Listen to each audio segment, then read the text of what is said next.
Hi friends, welcome back to biryani పొట్లం cooking channel. ఈరోజైతే restaurant స్టైల్లో సింపుల్గా ఇంట్లోనే ఈజీగా చేసుకోవచ్చండి. ఎగ్గు మసాలా కర్రీ ఎప్పుడు చేసినట్టు కాకుండా ఒక్కసారి ఇలా చేసి చూడండి. టేస్ట్ మాత్రం మైమర్చిపోవాల్సిందేనండి.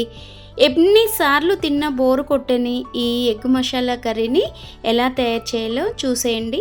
చూసే ముందు ఒక్కసారి మన ఛానల్ సబ్స్క్రైబ్ చేసుకోండి ఫ్రెండ్స్. నేనైతే ఎగ్గు మసాలా గ్రేవీకి ఈ విధంగా తయారు చేశాను. 6 ఎగ్స్ అయితే తీసుకున్నానండి. ఇలా 6 ఎగ్స్ని మనము చక్కగా నీటిలో కడిగి పెట్టుకోవాలండి. ముందే మనము చికెన్ షాపుల నుండి తేగానే ఎగ్గుల్ని నీట్గా కడిగి పెట్టి ట్రేలో పెట్టేసుకోవాలి, లేదా ఫ్రిడ్జ్లో యూజ్ చేసుకోవాలండి. నేను ఖాళీ కుక్కర్ తీసుకొని కడిగిన ఎగ్స్ని ఈ విధంగా కుక్కర్లో పెట్టేసుకొని తగినన్ని వాటర్ వేసేసుకొని 1 స్పూన్ సాల్ట్ వేసుకోవాలండి. తప్పనిసరిగా త్వరగా బాయిల్ అవుతాయి. 1 స్పూన్ అంతా ఆయిల్ కూడా వేసుకొని ఒక వెల్లుల్లి రిబ్బ కూడా వేసుకోండి. నేనైతే ఒక తెల్లగడ్డ మొత్తం వేసేసుకున్నాను. అలాగే తగినన్ని వాటర్ వేసుకొని మనము విజిల్స్ పెట్టేసుకోవాలండి. కుక్కర్ మూత పెట్టేసుకున్న తర్వాత 2 విజిల్స్ వచ్చే వరకు పెట్టేసుకోవాలి ఫ్రెండ్స్. మరి చూడండి, చక్కగా ఇలా బాయిల్ అయిపోతాయండి. ఎంతోసేపు పట్టదండి, 2 నిమిషాల్లో చిటికలో బాయిల్ అయిపోతాయి ఎగ్స్ని. ఎప్పుడు ఎగ్ మసాలా కర్రీ చేసిన బాయిల్ ఎగ్స్ తిన్నా ఈ విధంగా చేసేసుకోండి. ఇలా ఒక్కసారి చేతిలో పెట్టేసుకొని ఇలా నలిపేసుకుంటే చూడండి చక్కగా పొట్టు కూడా వచ్చేది కదా. ఈ విధంగా చేసుకోండి, మనకి రిస్క్ లేకుండా అయిపోతుంది. మనకి ఒక కట్ట పుదీనా అండి, 1/2 కట్ట ఉంటుంది అది. చూడండి, నేనైతే ఒక 10 తీసుకున్నాను గ్రీన్ చిల్లీ, ఒక గుప్పెడంతా కొత్తిమీర అండి, 2 టొమాటోలు తీసుకున్నాను. పుదీనా, పచ్చిమిర్చి, కొత్తిమీర తీసుకొని మనం పచ్చిమిర్చి నీట్గా కడిగి పెట్టి అడ్డంలో ఇలా కట్ చేసుకోవాలండి. ఒక పెద్దపాటి ఉల్లిపాయ అండి, ఈ ఉల్లిపాయని నీట్గా పొట్టు తీసేసి వెనక వైపు ముందు వైపు కట్ చేసుకొని ఈ విధంగా అడ్డంలో కట్ చేసుకోవాలండి. ఉల్లిపాయలు అనేది టమాటాలను కూడా మనము సన్నగా తరిగి వేసుకోవాలండి. చూడండి, నేనైతే చాలా సన్నగా తరుగుతున్నాను. టమాటోని ఈ విధంగా తీసేసుకొని కట్ చేసుకొని పక్కకు పెట్టేసుకోవాలండి. స్టవ్ వెలిగించుకొని ఒక బౌల్ పెట్టుకొని 2 నుండి 3 వరకు స్పూన్స్ ఆయిల్ వేసేసుకోవాలండి.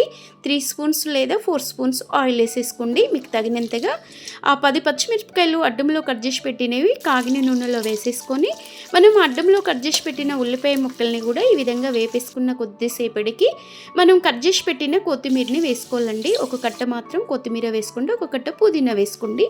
ఇలా చూడండి, మనము కొత్తిమీర, పుదీనా, పచ్చిమిర్చి, ఉల్లిపాయలు కాస్త వేగుతున్నాయి కదా. ఇలా మంట చిన్నగా పెట్టేసుకొని చక్కగా దోరగా వేపేసుకోవాలండి. ఈ విధంగా చూడండి, మనము అడ్డంలో కట్ చేయడం మూలంగా ఉల్లిపాయలు అనేది చక్కగా త్వరగా ఫ్రై అయిపోతూ ఉంటాయండి. ఇలా చూడండి, ఈ విధంగా కాస్త ఫ్రై అయిపోయాక నేనైతే ఒక ముక్క అండి, ఒక అంగుళం అంతా ఎండు కొబ్బరిని సన్నగా తరిగి వేసుకోవాలి. ఒక 20 నుండి 30 వరకు బాదంలు వేసుకోవాలండి. బాదం పలుకులు, ఓన్లీ బాదం పలుకులు, కొబ్బరి, ఎండు కొబ్బరి వేసేసుకున్న తర్వాత మనము 2 ఎండుమిర్చి కూడా వేసేసుకోండి. అలాగే మనకి ఎలాంటి మసాలాలు లేవండి, కొంచెం బాదం పలుకులు, ఒక 20 నుండి 30 వరకు బాదం పలుకులు, ఒక అంగుళం అంతా ఎండు కొబ్బరి కట్ చేసుకొని ఈ విధంగా చక్కగా ఫ్రై చేసుకోవాలండి. చూడండి, అదే కడాయిలో కొంచెం రుచికి సరిపడ సాల్ట్ వేసుకొని చిటికెడంత పసుపు కూడా వేసుకొని బాయిల్ చేసి పెట్టిన ఎగ్స్ ఉన్నాయి కదండి, ఇలా వేపేసుకోవాలండి. కాస్త మంట చిమ్ములో పెట్టేసుకొని ఈ విధంగా వేపేసుకుంటే ఫ్రెండ్స్ చక్కగా ఎగ్స్ అనేది మసాలాల్లో తింటూ ఉంటే కమ్మగా ఉంటాయండి. టేస్ట్ కూడా ఎక్కువగా వచ్చేస్తుందండి. ఇలా మనము తీసి పెట్టిన ఎగ్స్ని ఘాట్లు పెట్టుకోవాలండి. 2 లేదా 3 ఘాట్లు పెట్టుకోండి. అలాగే మనకి మసాలా కోసం ఏపి పెట్టుకున్న పచ్చిమిర్చి, బాదం పలుకులు, ఎండు కొబ్బరి, పుదీనా, కొత్తిమీర, దానితో పాటు చల్లారిన తర్వాత పచ్చివి టమాటో ముక్కలు పొడవులో కట్ చేసి పెట్టుకున్నా కదా, 10 నుండి 15 వరకు నేను వెల్లుల్లి రిబ్బలు వేసుకున్నానండి. ఈ విధంగా టమాటో ముక్కలతో పాటు వెల్లుల్లి రిబ్బలు కూడా వేసేసుకొని చక్కగా ఈ విధంగా మనకి పేస్ట్ చేసుకోవాలండి. చూడండి, ఈ విధంగా పేస్ట్ అయిపోతే సరిపోతుంది ఫ్రెండ్స్. ఎంత మెత్తగా చేస్తే గ్రేవీ అనేది అంత చిక్కగా వస్తుంది, టేస్ట్ కూడా బాగుంటుందండి. అదే నూనెలో మనము 2 చిన్నపాటి నేను దాచిన చెక్క వేసుకున్నానండి. చెక్క అదే నూనెలో ఎక్కువ ఆయిల్ వేసేసుకోండి. 3 ఎండుమిర్చి కూడా అడ్డంలో చుంచి వేసుకున్నాను.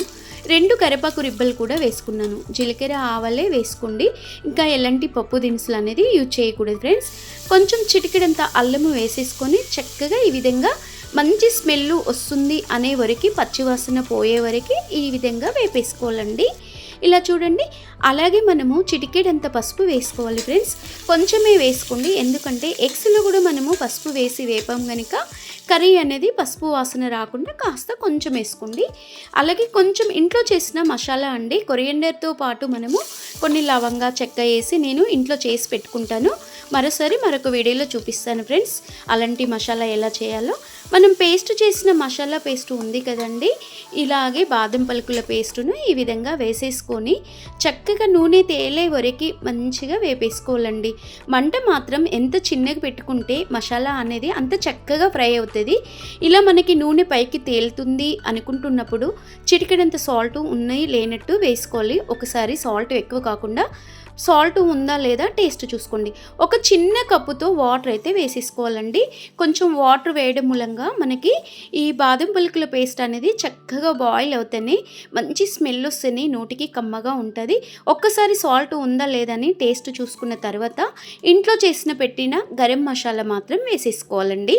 1 స్పూన్ గరం మసాలా వేసేసుకోండి, మంచి టేస్ట్ ఉంటుంది. తింటుంటే నాన్ వెజ్ కూడా పనికిరాదండి, అంత బాగుంటుంది. మరి ఎగ్ మసాలా గ్రేవీ ఎంత ఈజీగా ఇంట్లోనే రెస్టారెంట్ స్టైల్లో ఈ విధంగా చేసుకోవచ్చు ఫ్రెండ్స్. చూడండి చక్కగా ఇలా బాయిల్ అవుతూ ఉంటుంది కదా, ఇలా ఎగ్స్ని చక్కగా బాయిల్ అవుతున్నట్టు ఈ విధంగా మనకు ఉడికిన తర్వాత కొంచెం గుప్పెడంత కొత్తిమీర పైన అలంకరించుకోవాలండి. అలాగే ఒక బౌల్లో తీసి అలంకరించుకోవాలి. ఇలాంటి బౌల్లో కాకుండా కావాలంటే మీరు డిష్లో కూడా తీసుకోవచ్చండి. ఇలా తీసుకొని మనకి పిల్లలు తింటారనుకుంటే ఇలాగే డైనింగ్ టేబుల్ మీద పెట్టేసుకోవచ్చండి. లేదు కూడదంటే కింద పెట్టుకొని నలుగురు చక్కగా ఒక చోట కూర్చొని తింటే సూపర్ ఫ్రెండ్స్. మరి వేడి వేడి అన్నంలో ఎగ్ మసాలా కర్రీ వేసుకొని తింటే సూపర్ టేస్ట్. మీరు ట్రై